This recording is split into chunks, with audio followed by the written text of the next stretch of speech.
오늘 우리가 함께 읽은 본문의 내용은 여호와의 날에 대한 이야기를 해주고 있습니다.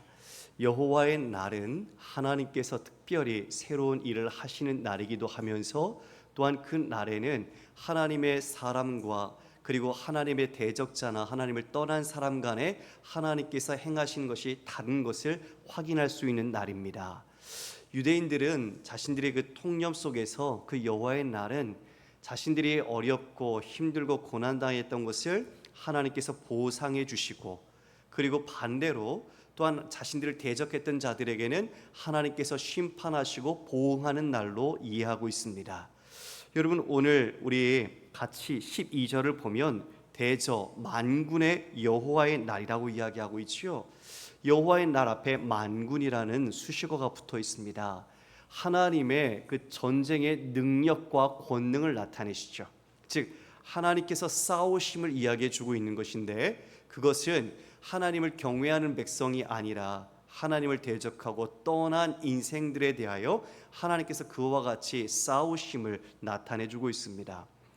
11절 오늘 본문 아니고 지난 본문이었는데요, 이 11절에 그날에 눈이 높은 자가 낮아지며 교만한 자가 굴복되고 여호와께서 홀로 높임을 받으시리라 라고 되어 있고, 12절에 원래 원문에는 히브리어로 키라는 왜냐하면이라는 접속사가 있습니다.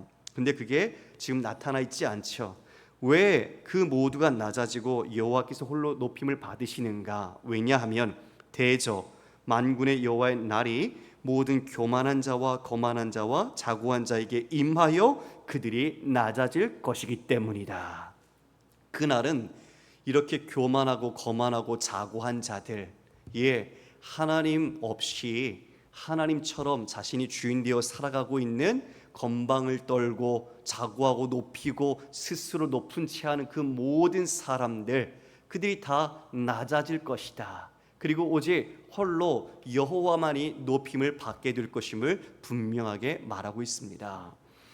사랑하는 성도 여러분, 우리는 오늘 이 본문 속에서 주제절은 22절인데 그 22절로 가기 위해서 이 세 가지 카테고리를 가지고 이사야가 이야기를 해줍니다. 특별히 이 표현을 보면 모든이라는 단어를 거듭 기록하고 있습니다. 여러분 그냥 눈으로 한번 살펴보십시오. 12절에도 보면 모든 교만한 자, 13절에도 모든 백향목, 모든 상수리, 14절에 모든 높은 산, 모든 솟아오른 작은 언덕, 15절에도 모든 높은 망대, 모든 견고한 성벽, 16절에도 모든 배와 모든 아름다운 조각, 총 9번이 나오죠. 같은 단어가 거듭 나온다는 것은 별로 문법적으로 좋은 표현은 아닙니다. 그런데 지금 이 9번 외에 숨겨진 하나가 더 있습니다. 여러분 눈을 뜨십시오. 중요한 시간입니다. 말씀을 들으시길 바랍니다. 12절에 보면 자고한 자라고 나오는데 그 앞에도 히브리어로 콜이라는 모든이라는 단어가 들어 있습니다. 번역이 되지 않았을 뿐이죠. 그래서 총 10번이 이처럼 기록되어 있습니다. 왜 이렇게 많이 모든이라는 표현을 하고 있을까요? 그 이 세상의 모든 것과 바로 하나님과 견주어 비교하려고 하는 겁니다. 그것은 곧 비교조차도 되지 않는다는 것을 결론에서 분명히 제시할 겁니다. 그러면 세 개의 카테고리를 어떻게 제시하는지 하나하나 살펴보겠습니다. 여러분 12절, 13절, 14절 두 구절은 피조된 자연 세계에 있는 것들로 그 교만한 것들이 무엇인지를 상징적으로 드러냅니다. 여기 13절에 레바논의 높고 높은 모든 백향목과 바산의 모든 상수리와, 여러분 레바논의 그 백향목은 저는 사진으로만 봤습니다. 아직 가보지는 못했는데요, 보니까 높이가 30m 이상 자란대요. 곧게 쭉 자라는 것이요. 그리고 그 나무의 둘레도 아주 두께가 엄청나서 우리가 이 솔로몬이 성전을 짓고 왕궁을 지을 때 이 바로 이 백향목, 레바논의 백향목을 수입해서 그것으로 지었습니다.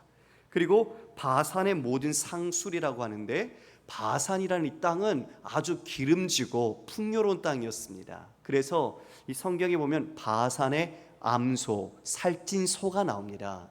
얼마나 풀이 좋고 땅이 좋은지 그것을 먹고 기름진 그리고 살이 찐 이런 목축들을 이야기해 주죠. 따라서 그곳에 있는 이 상수리 나무는 아주 훌륭한 목재였다고 그래요. 그러니 여러분, 쉽게 말하면 그 지금 백향목이나 상수리 나무가 아주 좋은 것들로 자랑하고 있는 것이죠. 아주 손꼽히는 것들이죠. 그리고 이어서 14절에는 모든 높은 산 그리고 모든 솟아오른 작은 언덕이 나옵니다. 제 아무리 높은 산이라도 그리고 그 높게 솟아오른 언덕이라도 그 모든 것은 하나님과 비교할 수 없는 것이죠. 이처럼 첫 번째 카테고리는 자연 세계에서 지어진 것들, 그들이 자신들을 뽐내고 자신들을 자랑하고 자신들의 우월성을 이렇게 막 이야기하더라도 그 모든 것들도 하나님과 견줄 수 없다. 이것을 제시해주고 있습니다. 그 다음 한번 우리 15절 한번 볼까요? 15절 같이 읽겠습니다. 시작. 모든 높은 망대와 모든 견고한 성벽과. 높은 망대, 견고한 성벽이 나오네요. 여러분, 망대는 망을 보기 위해 정찰, 즉 경계를 하기 위해서 지은 건축물이죠. 성벽도 방어 시설입니다. 여러분, 이 망대는 높이 지어야 멀리까지 볼 수 있잖아요. 그래야 적이 오는지 안 오는지 빨리 알 수 있겠죠. 성벽이 튼튼해야 그 안에 있는 자기 백성이나 자기 가족을 보호할 수 있겠죠. 즉 이 두 가지 상징물은 인간의 군사력, 인간의 방위력을 이야기해 주는 것입니다.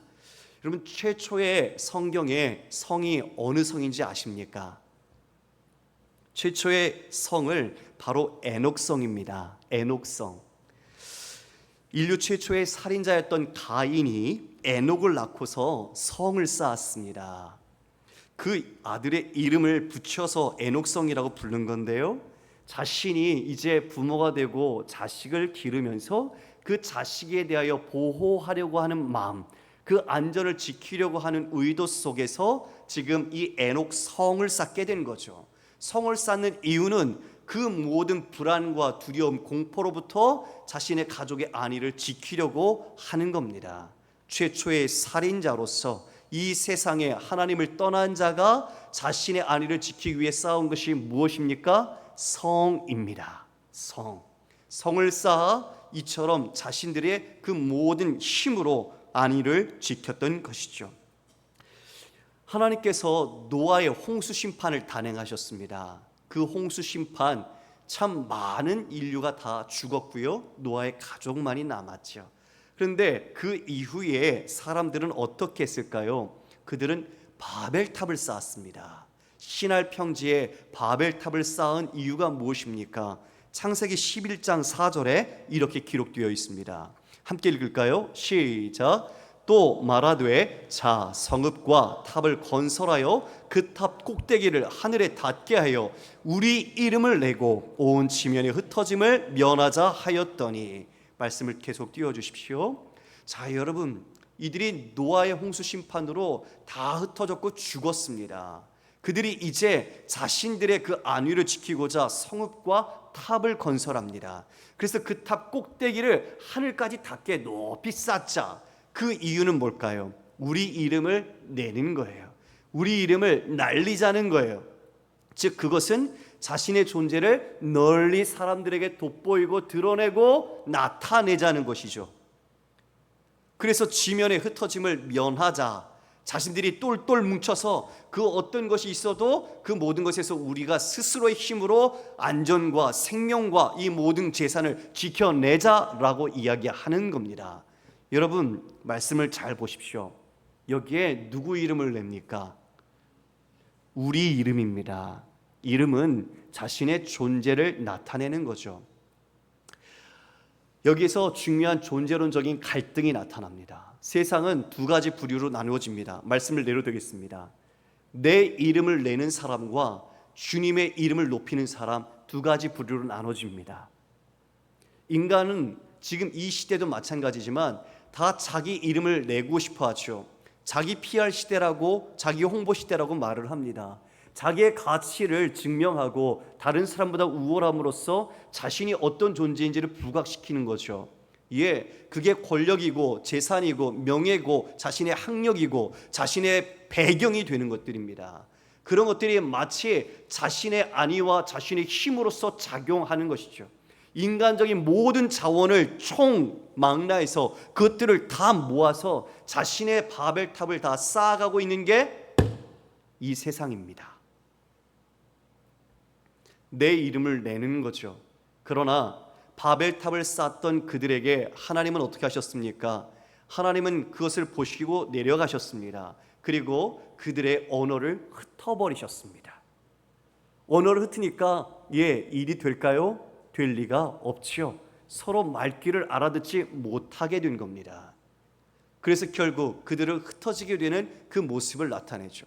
분명히 하나님은 문화 명령 속에서 말씀하셨습니다. 너희들은 생육하고 번성하여 땅에 충만하라. 흩어져야 합니다. 그런데 뭐입니다? 하나님의 말씀에 반하는 모습들이었죠. 스스로가 자신의 뜻과 이름과 생명을 지키려고 하고 있는 이 모든 세상의 모습이 바벨탑의 상징으로 나타납니다. 시편 127편 1절, 우리가 잘 알 말씀이지만 여호와께서 집을 세우지 않으면 세우는 자의 수고가 헛되고 여호와께서 성을 지키지 아니하시면 파수꾼의 깨어있음이 헛될 뿐이라고 분명하게 말하고 있습니다. 제 아무리 집을 짓고 성을 쌓아서 내가 이 모든 것으로 평안하리라, 이 모든 것으로 내가 행복하리라 할지라도 하나님이 그 집과 성으로 대변되는 우리의 삶을 보호해 주시지 않으면 하나님이 한번 불어버리는 그 풍랑에 휩쓸려 떠내려가는 것이죠. 돈을 믿고 돈을 열심히 쌓았습니다. 아니면 자신의 지식을 믿고 그 지식을 더 쌓았습니다. 그런데 여러분, 어느 순간 하나님께서 어려움과 한번 부시니 그 모든 것들이 내게 아무 소용이 없다는 것을 깨닫게 됩니다. 고난 속에서 진짜 우리에게 중요한 본질이 무엇인지를 알게 되죠. 돈이 많으면 건강하게 살 줄 알았습니다. 여러분, 돈 아무리 많아도 자기 생명 자기가 못 지킵니다. 돈 많으면요, 돈 쫓다가 결국 돈의 노예가 되고 맙니다. 다른 마찬가지의 권력과 명예와 그 모든 것들도 똑같습니다. 즉, 우리가 주인으로 섬기고 있는 하나님이 아닌 다른 것들에 우리가 주인으로 섬길 때 우리는 그것을 사용하고 누리고 그것으로 우리가 기뻐하는 것 같으나 실은 우리가 그것에 붙들려 우리가 종속되고 마는 것이죠. 그것이 진짜 우리가 지혜롭게 분별해야 될 은혜입니다. 시편 46편 1절로 3절 말씀에 이렇게 이야기합니다. 하나님은 우리의 피난처시요 힘이시니 환난 중에 만날 큰 도움이시라. 그러므로 땅이 변하든지 산이 흔들려 바다 가운데 빠지든지 바닷물이 솟아나고 뛰놀든지 그것이 넘침으로 산이 흔들릴지라도 우리는 두려워하지 아니하리로다. 여러분, 천지가 개벽하는 거예요. 땅이 바다에 잠기고 산이 막 뛰놀아요. 이런 상황 속에 얼마나 무섭고 두려워요. 그런데 지금 이 시편 기자는 우리는 두려워하지 않는다라고 고백합니다. 왜요? 그 이유가 무엇입니까? 여호와 하나님이 우리의 피난처요 힘이요 환난 중에 만날 우리의 큰 도움이시기 때문입니다. 여러분, 이 말씀을 여러분의 마음속에 깊이 새겼으면 좋겠습니다. 우리 인생에 파도처럼 고난이 계속 밀려옵니다. 근데 여러분, 파도는 같은 모양으로 오는 파도가 없어요. 매번 달라요. 다른 모양으로 늘 우리를 몰려치는 거죠. 우리가 그 가운데 어떻게 우리는 살아가야 할까요? 바로 그 모든 것에도 흔들리지 않을 수 있는 것은 하나님께서 우리를 붙잡아 주시는 것입니다. 우리가 주님께 속해 있는 것, 주께서 그의 오른팔로 우리를 붙드시면 그분이 우리의 힘이시고 우리의 큰 도움이 되시기 때문에 우리는 그 피난처이신 주님 안에서 안전한 것입니다. 우리 모두가 그 은혜와 그 지혜로서 이 믿음의 삶을 살아내기를 원합니다. 여러분, 그 이어서 15절에서는 인간의 건축물을 가지고 이야기했다면 이제 마지막 세 번째 카테고리로 16절에 이렇게 말합니다. 함께 읽을까요? 시작. 다시스의 모든 배와 모든 아름다운 조각물에 임하리니. 다시스의 모든 배가 나오죠. 다시스는 아주 활발한 무역항입니다. 그러니까 돈과 자원과 사람들이 엄청 몰렸던 곳이에요. 그러니까 빈번한 상업적 거래로 여러분 사람들이 돈 벌기 위해서 몰려든 겁니다. 여러분 근데 사람들이 돈을 쌓아서 그리고 돈을 더 많이 가져서 자신의 인생을 책임지려고 합니다. 그 돈이라는 것, 경제력이라는 것, 그 부라는 것을 가지고 자신의 인생의 기초를 쌓는 거죠. 돈이 많으면 자신이 행복하다고 생각되지만 오히려 돈이 많으면 여러분 범민에 빠집니다. 그 돈을 많이 가진 사람이 이 세상에선 지금 우상처럼 취급받고 있어요. 돈 많이 번 CEO들, 돈 많이 번 기업가들, 그 많은 사람들이 마치 이 세상에서는 유명한 우상처럼 지금 되어 있습니다. 어떻게 하면 저 사람의 철학, 사업 수완, 경영, 기술, 지혜를 가지고 우리는 성공할까? 거기에 혈안이 되어 있죠. 여러분 성경은 분명히 말하고 있습니다. 추수해서 이 창고가 모자라서 창고를 하나 더 짓고 거기에 가득 쌓아놨어요. 그리고 말하잖아요. 야, 내가 이만큼 쌓아놨으니 내가 이제 오늘부터 먹고 마시고 즐기고 쉬자. 예, 그렇게 리타이어해서 은퇴해서 살고 싶어하는 분들도 계시겠죠. 그런데 여러분 분명히 기억하십시오. 내가 오늘 밤 내 영혼을 찾으리니 네 쌓은 것이 네 것이 되겠느냐. 이게 주님께서 우리의 존재를 깨닫게 해주시는 일침이었습니다. 여호와의 날, 하나님께서는 그 모든 교만의 대상을 다 낮추십니다. 이처럼 경제력이든 아니면 인간의 만든 것이든 자연의 세계의 피조물이든 이 모든 교만을 하나님은 다 꺾으시고 낮아지게 하십니다. 이에 17절에 그날에 자고한 자는 굴복되며 교만한 자는 낮아지고 여호와께서 홀로 높임을 받으실 것이라고 말하고 있죠. 이에 맞습니다. 홀로 높임을 받으실 분은 우리 하나님 한 분이십니다. 우리의 성취와 자랑 아무 소용이 없습니다. 하나님께 그 모든 것은 아무 필요가 되지 않습니다. 그 여호와의 날에 우상들은 모두가 다 없어질 것입니다. 그리고 하나님께서는 그의 위엄과 그의 영광을 나타내시고 땅이 진동할 때에 모든 사람들이 두려워할 것입니다. 그것을 이렇게 표현하고 있네요. 여러분 19절 말씀입니다. 사람들이 암혈과 토굴로 들어가서 여호와께서 땅을 진동시키려고 일어나실 때에 그의 위엄과 그 광대하심의 영광을 피할 것이다. 얼마나 두려운지 여호와의 영광과 그 광대하심이 일어나 땅이 진동할 때에 사람들이 어디로 가요? 예, 암혈, 토굴, 땅굴로 들어가요.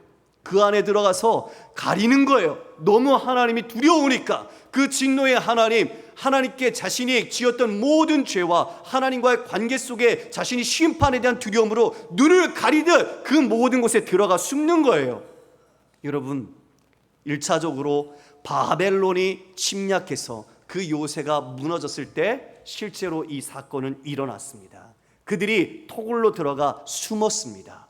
그런데 이것이 또 언제 일어날까요? 요한계시록에 우리에게 분명하게 말해주고 있습니다. 요한계시록 6장 15절 이하의 말씀입니다.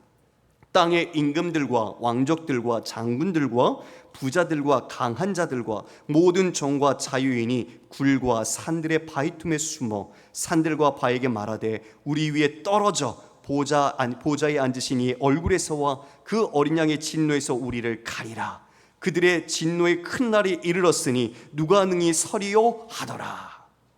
어린 양에 의해서 6번째 봉인이 떼어지는 그날, 바로 이 큰 진노의 날에 차라리 큰 바위야 내 위에 떨어져라 할지라도 그렇게 말할 정도로 하나님의 심판의 어미하심이 나타난다는 것입니다. 바로 여호와의 날이 그러한 날입니다. 성경엔 두 가지 두려움이 나타나죠. 하나님을 믿지 않는 자들은 자신이 받을 심판과 형벌 때문에 두려워합니다. 그러나 또 다른 한편은 하나님을 경배하는 자들이 가지고 있는 올바른 두려움입니다. 이것을 경외라고 표현하죠. 하나님을 경외한다의 그 표현입니다. 우리 경외하는 하나님의 백성은 하나님의 진노의 심판을 두려워할 필요는 없습니다. 하나님은 우리를 신원하시고 회복하시고 구원하는 날이기 때문이죠. 그래서 이 여호와의 날에는 이중성이 이와 같이 두려움과 한편으로는 우리같이 소망하는 날로 다가오게 되는 겁니다. 우리 마지막 20절 말씀 제가 읽겠습니다. 사람들이 자기를 위하여 경배하려고 만들었던 은 우상과 금 우상을 그날에 두더지와 박쥐에게 던지고. 자, 지금까지 손에 꼭 붙잡고 있었던 게 금과 은으로 만든 우상이었습니다. 그것들을 의지하고 자신들이 자신의 온 정성을 다해 치성을 드렸죠. 그래서 자신의 삶의 형통함을 달라고, 자신이 원하는 것을 이루어 달라고 했던 그 우상들, 그것은 인간이 만든 것이었어요. 그런데 그것을 지금 하나님의 위엄과 하나님의 영광이 나타나실 때에 어떻게 합니까? 토굴 속에, 땅굴 속에 숨어서 이제 자신이 꼭 붙잡고 살아서 놓지 않았던 그 우상을 두더지와 박쥐에게 던져버립니다. 두더지와 박쥐는 레위기서에서 부정한 짐승으로 나오는 것이에요. 그러니까 지금까지 가장 보배로운 가치로 자신이 여겼던 것이 아무 쓸모없는 것임을 깨닫고 하나님의 진노의 심판 앞에 두려움 속에서 부정하게 여기며 가까이 하지 않던 그것들에게 오히려 주어버릴 것처럼 가치가 없는 것임을 깨닫게 된 거죠.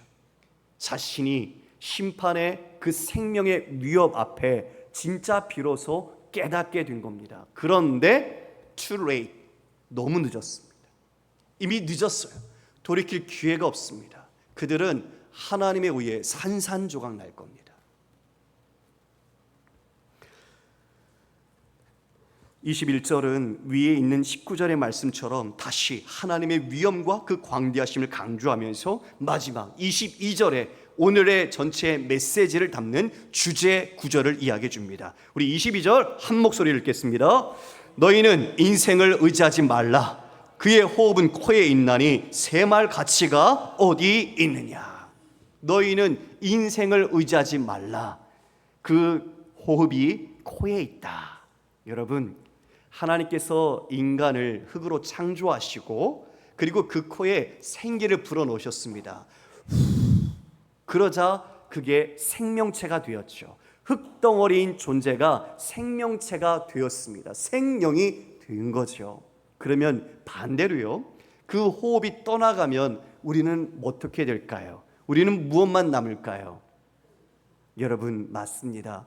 우리는 먼지에 불과합니다. 흙덩어리에 불과합니다. 하나님이 주신 그 생명력으로 우리가 살아가는 인간은 연약하고 유약한 존재일 뿐입니다. 그런데 우리 인간을 너무 의지해요. 사람들은 지금도 이 세상에서는 사람들의 갖고 있는 것들을 의지하고 그 사람을 의지하면서 하나님을 오히려 의지하지 않는 모습을 나타내고 있어요. 나를 따르라. 이게 하나님의 자리를 많은 사람들이 차지하면서 이 강단에서조차도 하나님이 아니라 사람이 보이고 있는 모습이 나타나고 있죠. 안타깝고 마음 아픈 현실입니다.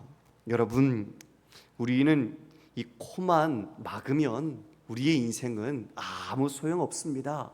이 자리에 누구도 살아남을 사람이 없습니다. 우리는 그런 존재입니다. 그래서 우리는 날마다 잠자리에 누우며 쉬는 것이 죽는 연습하는 겁니다. 잠자리에 드는 것이 우리는 죽는 거예요. 그리고 그 다음날 우리의 눈을 뜨는 것은 하나님의 호흡이 우리 코끝에 있기 때문에 눈을 뜰 수 있는 것입니다.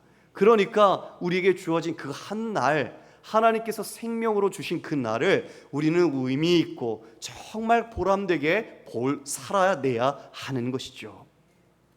시편 118편 8절 9절의 말씀입니다. 같이 읽겠습니다. 여호와께 피하는 것이 사람을 신뢰하는 것보다 나으며 여호와께 피하는 것이 고관을 신뢰하는 것보다 낫도다. 사람을 신뢰하는 것보다 하나님께로 향하라. 그리고 고관, 능력 있는 사람이죠. 힘 있는 사람들입니다. 그런 사람을 신뢰하는 것보다 여호와께 피하는 것이 낫다라고 시편 기자가 분명하게 말해줍니다. 그런데 왜 요즘 세상은 학연, 지연, 혈연 이 모든 것을 총동원해서라도 자신이 어떤 것을 좀 더 누려볼까 할까요? 왜 그렇게 사람들을 의지할까요? 여러분, 사람은요 의지할 대상이 아니라 사랑해야 할 대상입니다. 사람은 사랑하라고 붙여주신 것이지 그 사람을 의지하라고 옆에 두신 게 아닙니다. 여러분, 그 사람을 의지하면 언젠가 상처받을 날이 있어요. 사람은 사랑을 내어주는 사람으로서 서로 존재할 때 그 마음의 기쁨과 감사가 있습니다. 여러분, 아무리 부부라고 해도요, 남 이야기 하겠어요? 저도 그렇죠. 별거 아닌데 조그마한 거 가지고도 마음이 섭섭할 때가 있어요. 여러분, 그래요, 안 그래요? 몇 분만 그런가 봐요. 큰일 났네. 이거 집에 가서 또 싸우면 안 되는데. 그죠? 말은 안 할 수 있겠지만 이 말 한마디에 천냥빚 갚는다고 말 한마디에 이 촌수도 없는 부부가 마음속에 섭섭함을 가질 때가 있더라고요. 그래서 사람은 사랑해줘야 하는 존재입니다. 그냥 덮어주십시오. 그리고 사랑해 주십시오. 마음에 아픔이 있거나 그 사람에 대해서 내 마음에 원한 같은 것들이 있다면 기도하십시오. 주님께서 그 기도 속에서 분명히 하나님의 마음과 위로와 힘을 더해 주실 것입니다.